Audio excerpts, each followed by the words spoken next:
¿Cómo llega un ser humano a odiar tan profundamente? ¿Qué convierte un resentimiento personal en una ideología de exterminio estatal? El Holocausto, la matanza sistemática de 6 millones de judíos por el régimen nazi, fue la culminación de un largo proceso de odio, propaganda y manipulación social. Explorar el origen del odio de Hitler no es para justificarlo, sino para entender cómo el odio puede crecer y destruir, y así reconocer y detener sus mecanismos antes de que echen raíces de nuevo. Antes de convertirse en el Führer, Adolf Hitler era solo un joven con sueños artísticos, que llegó a Viena con la esperanza de ser admitido en la prestigiosa Academia de Bellas Artes. Sin embargo, tras ser rechazado 2 veces, su mundo se desmoronó. La humillación y el fracaso personal lo sumieron en la pobreza y la soledad, viviendo en pensiones baratas y sobreviviendo con trabajos ocasionales. Perdido en una ciudad vibrante, Hitler se enfrentó a una Viena moderna y cosmopolita, pero también profundamente marcada por el antisemitismo. Las calles estaban llenas de ideas nuevas, pero también de prejuicios antiguos que se respiraban en el aire. En este entorno, Hitler absorbió ideas racistas y teorías conspirativas, influenciado por figuras como el alcalde Karl Lueger, quien utilizaba el odio como herramienta política para ganar votos. Lueger era un maestro en manipular el resentimiento popular, y su retórica antisemita se convirtió en parte del paisaje cotidiano de la ciudad. Hitler, aislado y resentido, encontró en el antisemitismo una explicación sencilla para sus fracasos. Adoptó una visión del mundo en la que los judíos eran responsables de todos los males sociales y personales. Esta narrativa le ofrecía un enemigo claro y una razón para su sufrimiento. La ciudad de Viena se convirtió en su aula de odio, donde su resentimiento personal se fusionó con una ideología política peligrosa. En cafés y tabernas, Hitler escuchaba discursos inflamatorios y leía panfletos que reforzaban sus prejuicios. Al dejar Viena, Hitler ya no era solo un joven descontento y frustrado. Se había transformado en un fanático convencido de que el odio y la intolerancia eran la respuesta a sus problemas y a los de la sociedad. Así, el antisemitismo de Hitler dejó de ser solo un prejuicio personal y se transformó en una misión.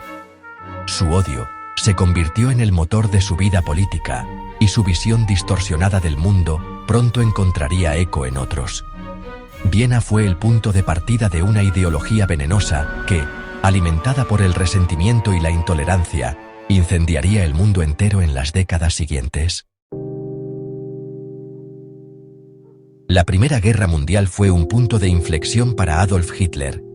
En las trincheras, encontró por primera vez un sentido de propósito y pertenencia, algo que había buscado durante años sin éxito. La camaradería entre los soldados, el sacrificio y la disciplina militar le dieron una identidad que nunca antes había experimentado. Para muchos jóvenes alemanes como él, la guerra era una causa que justificaba cualquier sufrimiento, y Hitler se entregó por completo a ella, convencido de que luchaba por el futuro de su nación. Pero la derrota alemana en 1918 fue devastadora. El país quedó sumido en la confusión, la pobreza y la humillación. Hitler, como muchos otros veteranos, no podía aceptar que todo por lo que había luchado se hubiera perdido.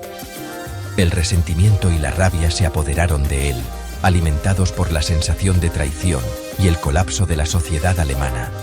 En este clima de desesperanza, surgió el mito de la puñalada por la espalda. Según esta teoría conspirativa, la derrota no fue culpa de los soldados en el frente, sino de los políticos civiles y especialmente de los judíos, que supuestamente habían traicionado a la patria desde dentro. Esta narrativa eximía a los militares de toda responsabilidad y ofrecía un chivo expiatorio conveniente para explicar la catástrofe nacional. Hitler adoptó esta teoría con fervor. En sus discursos y escritos, como en Mein Kampf, la convirtió en el núcleo de su ideología.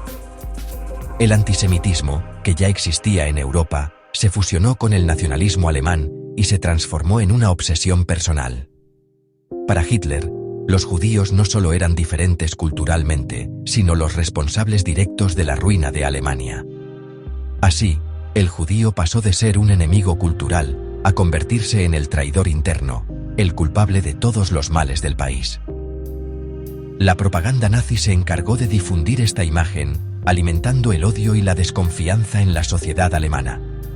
El odio de Hitler se transformó en una misión de venganza y redención nacional. Su retórica inflamaba a las masas, prometiendo restaurar el honor perdido de Alemania y castigar a los supuestos traidores. El trauma colectivo de la guerra, la derrota y la crisis económica radicalizaron a toda una generación. Hitler supo canalizar ese dolor y frustración, convirtiéndolos en una fuerza política peligrosa. Así, el antisemitismo se volvió el motor de su acción política, marcando el inicio de una de las etapas más oscuras de la historia alemana y mundial. Tras la guerra, Hitler encontró en el partido nazi el vehículo perfecto para su odio. Su talento oratorio y comprensión del poder de la propaganda le permitieron ascender rápidamente. Junto a Goebbels, simplificó el mensaje. Todos los males de Alemania eran culpa de los judíos. La propaganda nazi deshumanizaba a los judíos y presentaba a Hitler como el salvador nacional. La crisis económica y el desempleo masivo facilitaron la aceptación de estas ideas. El partido nazi pasó de ser un grupo marginal a una fuerza política dominante. El odio personal de Hitler se convirtió en política de masas. Alemania estaba lista para abrazar el extremismo, con consecuencias devastadoras. Al llegar al poder, Hitler convirtió el antisemitismo en ley con las leyes de Nuremberg de 1935.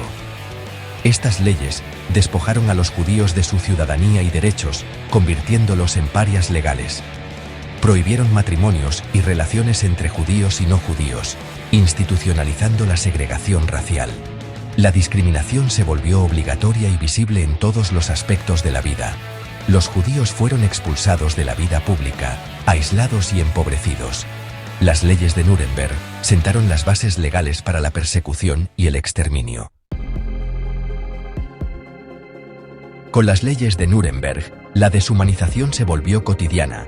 Nombres forzados, pasaportes marcados, profesiones prohibidas. La Kristallnacht de 1938 marcó el paso de la discriminación a la violencia abierta y la detención masiva. Los judíos fueron despojados de derechos, propiedades y dignidad, obligados a emigrar o vivir bajo constante amenaza. La estrella amarilla los marcó públicamente como parias. La vida se volvió insoportable, y la emigración forzada se convirtió en política de Estado. La expansión nazi absorbió a millones más de judíos, agravando la persecución. Cuando comenzó la guerra, la deshumanización ya era total. El camino estaba preparado para la atrocidad definitiva. Con la invasión de la Unión Soviética, la política nazi pasó del acoso al asesinato masivo. Los Einsatzgruppen ejecutaron a comunidades enteras, pero el método era lento y visible. En la conferencia de Wannsee se formalizó la solución final: exterminio industrial mediante gas en campos como Auschwitz y Treblinka. El Holocausto se convirtió en una operación logística, con trenes y crematorios funcionando a escala industrial.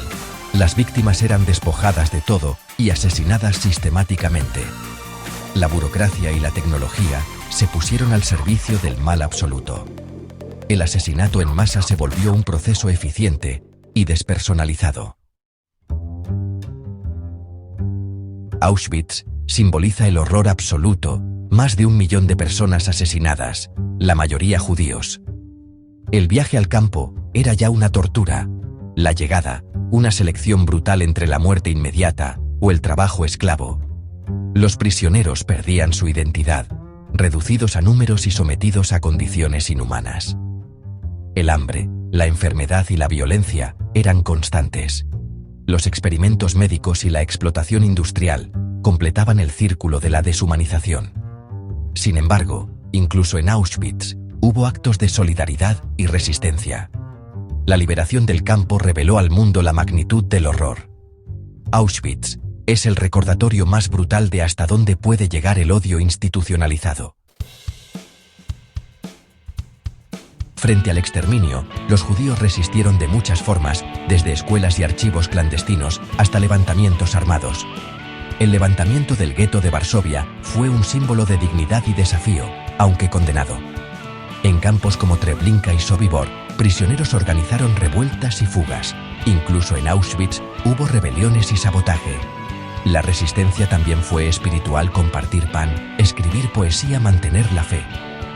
Cada acto de humanidad fue un acto de resistencia ante la barbarie. La resiliencia del espíritu humano desafió la maquinaria de muerte nazi. La liberación de los campos no cerró la historia del Holocausto. Fue apenas el inicio de una nueva responsabilidad para la humanidad. Las imágenes de los sobrevivientes, exhaustos pero libres, nos recuerdan que el sufrimiento no terminó con la caída del régimen nazi. Abrió el deber de la memoria, una obligación que trasciende generaciones y fronteras. Recordar no es solo un acto de respeto, sino una forma de resistencia contra el olvido y la indiferencia. El Holocausto fue el resultado de una ideología que comenzó con palabras y terminó en cenizas. No surgió de la nada, sino que fue alimentado por discursos de odio, propaganda y la aceptación gradual de la intolerancia. No fue un estallido repentino, sino una serie de pasos calculados que despojaron a millones de su humanidad, sus derechos y finalmente sus vidas. Fue un proceso gradual de deshumanización y odio legalizado, donde leyes y normas sociales permitieron que la discriminación se convirtiera en rutina. La indiferencia y la colaboración de muchos permitieron que el mal triunfara. No solo los perpetradores, sino también quienes miraron hacia otro lado, fueron parte de esta tragedia. Hoy, los ecos del pasado resuenan en la intolerancia y el antisemitismo contemporáneos. El odio no ha desaparecido, se transforma y reaparece en nuevas formas, recordándonos que la amenaza sigue latente. Recordar es un deber activo. Implica educar a las nuevas generaciones, escuchar a los supervivientes y transmitir sus historias para que no se pierdan en el tiempo. También significa desafiar el odio donde surja, alzar la voz ante la injusticia y no permitir que la indiferencia vuelva a abrir la puerta al horror. Nunca. Más no es solo un lema, es una responsabilidad colectiva, es un compromiso diario de proteger la dignidad humana y rechazar cualquier forma de discriminación. La historia del odio de Hitler es un espejo oscuro para la humanidad, una advertencia de lo que puede suceder cuando el miedo y el prejuicio dominan la razón. Solo enfrentando esa oscuridad, reconociendo las señales y actuando con valentía, podemos evitar que la historia se repita. La memoria es nuestro escudo más poderoso contra el regreso de la barbarie.